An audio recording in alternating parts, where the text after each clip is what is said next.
कट गई जाओ लागल ना बलिया मेला बक्सर के कट गई जाओ लागल ना बलिया मेला ए गोरी आराम ए गोरी आराम कराई ले हलवा के नाम छाओ ए गोरी आराम कराई ले हलवा के नाम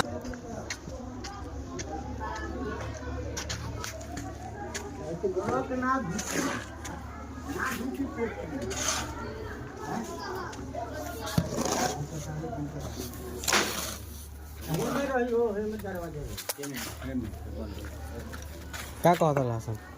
कहतर के 3 के ना रही 4 फीट के कह दो हम नहीं ठीक बा